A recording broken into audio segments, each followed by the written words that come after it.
আসসালামু আলাইকুম প্রিয় দর্শক, আপনারা সবাই বোধহয় এর মধ্যে জেনে গেছেন যে ডক্টর মোহাম্মদ ইউনূস আমাদের প্রধান উপদেষ্টা বিবিসি বাংলাকে একটা সাক্ষাৎকার দিয়েছেন এবং এই সাক্ষাৎকারটা আজকে বিবিসির পেজে প্রচার করা হয়েছে এবং তার কিছু কিছু অংশ বিভিন্ন পত্রিকাতেও এর কিছু কিছু অংশ নিয়ে রিপোর্ট করা হয়েছে।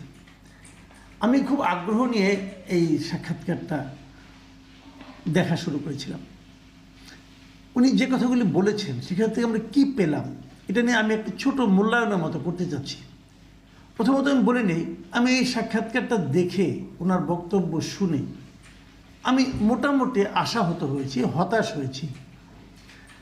আমার কাছে মনে হয়নি যে উনি বোধহয় দেশের খুব একটা খোঁজ খবর রাখেন, অথবা উনি তো রাস্তায় রাস্তায় হেঁটে হেঁটে খবর নেবেন না। ওই যে খলিফা ওমরের মতো রাতের বেলা হেঁটে হেঁটে খবর নেবেন, এটা তো ওনার কাছ থেকে আমরা প্রত্যাশাও করি না, এটা তো হওয়া সম্ভবও নয়। তবে যারা ওনার কাছে খবরগুলি পৌঁছান তারা বোধহয় প্রচুর সেন্সর করে পৌঁছান। তারা বোধহয় ওনাকে বলেন না যে দেশে আসলে কি হচ্ছে।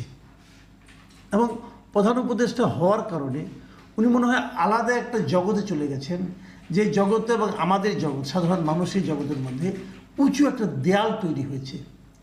সেই দেয়ালের ভেতর দিয়ে উনি তাকিয়ে কিছু দেখতেও পান না এবং দেয়ালের এপারে ওনার আশাও হয়ে ওঠে না। এবং যারা যাদের উপর দায়িত্ব দিয়েছেন দেশ সম্পর্কে খবর নেওয়ার জন্য, তারাও মনে হয় ঠিকঠাক মতো ওনাকে খবরগুলো পৌঁছান না। কী কারণে আমার মনে হলো, উনি কতগুলি কথা বলেছেন যে কথাগুলোর সঙ্গে বাস্তবতার কোনো মিল নাই, কোনো মিল নেই। এবং উনি যদি দিনের দৈনিক পত্রপত্রিকাগুলি পড়তেন তবুও উনি কিছু কিছু খবর, আমি অবশ্যই স্বীকার করতে আমার দ্বিধা নাই, আমি লজ্জার সঙ্গে স্বীকার করছি, আমাদের দেশের মিডিয়াগুলো মানে মেইন স্ট্রিমের যে মিডিয়াগুলো মানে কনভেনশনাল মিডিয়া যেগুলো আছে, আমি সোশ্যাল মিডিয়ার কথা বলছি না, পত্রিকা যেগুলো আছে, টেলিভিশন যেগুলো আছে, এগুলো না একটা অদ্ভুত চরিত্র। এই সাংবাদিক যে চরিত্রগুলো আমার কাছে খুব অদ্ভুত লাগে। তারা নিজেরা নিজেদেরকে সেন্সর করা শুরু করেছে। তাদের মধ্যে স্তুতি ছাড়া আমি খুব বেশি কিছু দেখি না। আগে তারা ভয়ে স্তুতি করতো সরকারের, এখন যে কী কারণে স্তুতি করে এটা আমি জানি না। এই সরকার তো ভয় দেখায়নি, এই সরকার তো বলেনি যে তোমরা প্রকৃত বাস্তবতাটা আমাদের কাছে আড়াল করো। কিন্তু তারপরেও কেন যেন আমাদের মিডিয়াগুলো সে কাজটা খুবই সতর্কতার সঙ্গে করে চলেছেন। সরকার অথবা আরেকটাও হতে পারে যে সরকার প্রধান কি পত্রপত্রিকাগুলি পড়েন না, কিছু কি দেখেন না। দু একটা ওনার তো নিজেরও একটা ফেসবুক পেজ আছে, আমি জানি। উনি যখন বিপদগ্রস্ত ছিলেন, মানে হাসিনারা বলে ওনার ফেসবুক পেজে আমি আমার ভিডিও কেউ শেয়ার করতে দেখেছি। কারণ আমি তখন মানে হাসিনার যে আচরণগুলি ওনার প্রতি ছিল তাতে আমি খুবই মানে তীব্র প্রতিবাদ করেছি। তখন আমি আমার মতো করে প্রতিবাদ করেছি, উনি সেগুলোও শেয়ার করেছেন। এই যে ওনার থেকে সোশ্যাল মিডিয়াও একটা পেজও আছে। উনি তাহলে কি ওনার কাছে এগুলো সমস্ত নোটিফিকেশনগুলো আসে না, দেখেন না? যে কথাটা কি, যেমন ধরুন উনি অপরাধ দিয়ে বললেন, উনি একদম নির্দ্বিধায় মানে একটা নির্জলা একটা ভুল তথ্য দিলেন। বললেন কি অপরাধের পরিমাণ মোটেই নাকি বাড়েনি। এটা কি কেউ মানবে? এই যারা রাস্তায় চলাফেরা করে কেউ কি বলবে যে অপরাধের মাত্রা কিছুই বাড়েনি? উনি কিন্তু বলে গেলেন। উনি কী বলেছেন শোনেন। ওনাকে যখন জিজ্ঞাসা করা হলো যে আইন শৃঙ্খলা পরিস্থিতির অবনতি হয়েছে, উনি চট করে একটু বিরক্তি হলেন। উনি বললেন অবনতি কোন পয়েন্ট থেকে হয়েছে। মানে উনি পুরো প্রতিবাদ করলেন। ওই যে আগে যেরকম হতো না, আসাদুজ্জামান কামাল সাহেব বলতেন যে কোনো সমস্যা হয় নাই, ওই ভঙ্গিতে বললেন যে অবনতি কোন পয়েন্ট থেকে হয়েছে।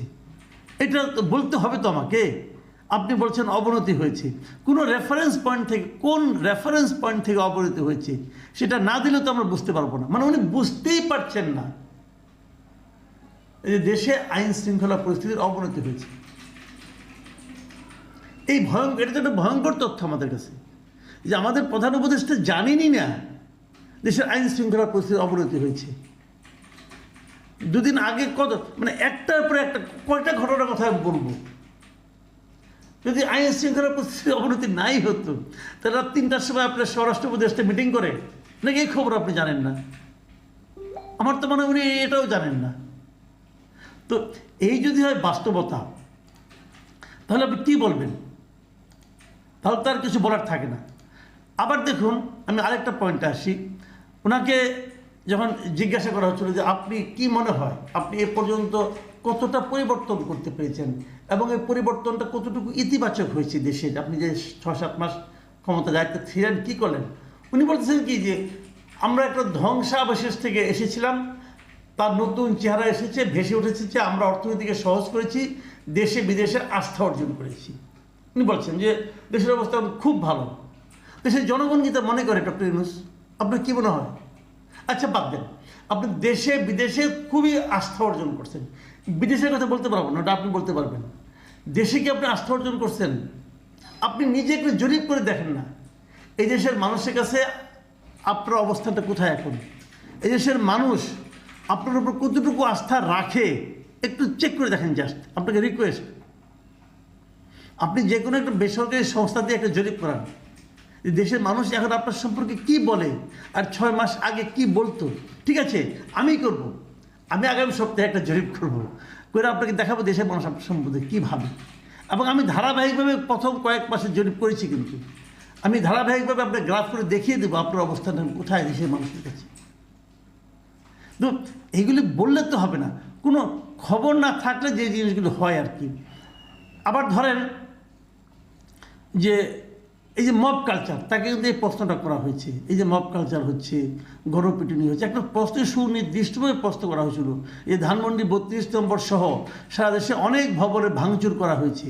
দীর্ঘ সময় ধরে এগুলো চললেও সরকারের কিংবা আইন শৃঙ্খলা বাহিনীর তেমন কোনো ভূমিকা দেখা যায়নি। এই প্রশ্নে উনি একটা লম্বা উত্তর দিয়েছেন, কিন্তু মূল পয়েন্টেই বলেন নাই যে কেন হয় নাই। উনি এটা সেটা নিয়ে অনেক কিছু নিয়ে বলছেন, যে পুলিশ কেন কাজ করতে পারছে না, হ্যান পারছে না, ত্যান পারছে না। কিন্তু এই যে ধানমন্ডি 32 নম্বর যে ভাঙা হলো ঘোষণা দিয়ে, এবং তার সঙ্গে আরও অনেক ভবন ভাঙা হলো, এই সংক্রান্ত সরকারের যে ব্যর্থতা, সরকার যে কোনো ভূমিকাই নিতে পারেনি, এই সম্পর্কে উনি কোনো একটা শব্দ বন্ধ উচ্চারণ করতে পারলেন না। তার মানে এটা ওনার কাছে কোনো বিষয়ই মনে হয় নাই। ঐক্য নিয়ে প্রশ্ন করা হয়েছে, উনি এটাও বুঝতে পারছেন না। ওনাকে জিজ্ঞেস করা হচ্ছে যে আগে তো সবাই আপনাকে সমর্থনকে দায়িত্ব দিয়েছিল, সমস্ত পলিটিক্যাল পার্টি আপনাকে সমর্থন দিয়েছিল, সেই সমর্থন তো একটু ভাঙন ধরছে, উনি তাও জানেন না, উনি বলতে পারলেন না। উনি কি ওনার উত্তরটা কি, আমার অবস্থানে কোনো পরিবর্তন হয়েছে বলে মনে হয় না, কেউ আমাকে অসমর্থন করেছে এমন কোনো খবরও তো আমি পাইনি এখনো। অথচ প্রধানতম বিরোধী দল বিএনপি, তার মহাসচিব বলেছেন আপনি নিরপেক্ষতা হারিয়েছেন। সেই দলের যিনি চেয়ারপারসন, ভারপ্রাপ্ত চেয়ারপারসন, তিনি স্পষ্ট করে বলেছেন যে আপনার আচরণ এখন আর আগের মতো নিরপেক্ষ মনে হচ্ছে না, এবং সেগুলো পত্রপত্রিকায় এসেছে, মেইন স্ট্রিম মিডিয়ায় এসেছে। আপনার চোখে পড়ল না কেন? যে শাসকের দেশের মানুষের যে চিন্তা ভাবনা, দেশের মানুষের, দেশের অন্যান্য দলের নেতৃবৃন্দের কথাবার্তা যার চোখে পড়ে না, যিনি জানেন না, তো উনি দেশ চালাবেন কী করে? অথবা দেশ চালানোর কতটুকু নৈতিক অধিকার ওনার আর থাকে? আমি এই জিনিসটা কিন্তু বুঝতেই পারছি না। উনি তারেক রহমানের কথাটাকে বেমালুম বলে, উনি জানেনই না জিনিসটা। তো এটাকে আপনি কী বলবেন? আমি ওনার যে প্রসঙ্গটা বলে মানে শেষ করতে চাই, সেটা হলো ভারত বাংলাদেশের যে সম্পর্ক, সেই সম্পর্ক নিয়ে যে প্রশ্নটা ছিল, সেই প্রশ্নটা সেখানে বলা হয়েছিল যে ভারত বাংলাদেশের সম্পর্কের মাঝখানে তো এখন এক ধরনের অবনতি হয়েছে। এবং ইন্টারেস্টিং হলো উনি এটা বেমালুম অস্বীকার করলেন। উনি কী বলছেন শুনেন, উনি বলেছেন আমাদের সম্পর্কের কোনো অবনতি হয় নাই, আমি যেভাবে ব্যাখ্যা করে এসেছি আমাদের সম্পর্ক সব সময় ভালো থাকবে, এখনও ভালো আছে, ভবিষ্যতেও ভালো থাকবে। মানে কোনো অবনতি হয় নাই, কোনো পরিবর্তন হয় নাই, এই জন্য বেমালুম অস্বীকার করলেন। আপনাদেরকে তাই মনে হয় ভারতের সঙ্গে আমাদের সম্পর্কের কোনো অবনতি হয় নাই? তাহলে এই দেশের লোক ভারতের টুরিস্ট ভিসা পাচ্ছে না কেন? অত আরও অনেক আমি প্যারামিটার বলতে পারি, অত প্যারামিটারে আমি যাচ্ছি না, আমি কিন্তু একটা প্যারামিটার ধরছি যে তাদের সঙ্গে আমার সম্পর্ক কোনো অবনতি হয় নাই। তাহলে ওরা আমাদেরকে ভিসা দিচ্ছে না কেন? এটা আপনি আমার বোঝান। টুরিস্ট ভিসা কেন দিচ্ছে না তারা? কিছুই অবনতি হয় নাই। তো দুদিন আগে ভারতের পররাষ্ট্রমন্ত্রী আমাদের সম্পর্কে কি বললেন, আর তার জবাবে আমাদের পররাষ্ট্র উপদেষ্টা কি বললেন, এই দুজনের বক্তব্য শুনেও কি আপনার মনে হয় নাই যে কোনো অবনতি হয় নাই? মানে মানে হয় উনি এগুলি জানেন না, অথবা জানেন, যখন শুনেন তখন জানেন, পরে আর মনে রাখতে পারেন না। এটা কিন্তু হতে পারে, ওনার যে বয়স হয়েছে মনে না রাখতে পারাটা অন্যায় কিছু না। আমাদেরই অনেক কিছু মনে থাকে না, আমাদেরই তো অনেক কিছু মনে থাকে না। তো এরকম তো হবেই, বয়স হলে তো হবেই। কিন্তু যদি মনে না থাকে তাহলে কেমনে হবে ভাই? তাহলে কিভাবে হবে?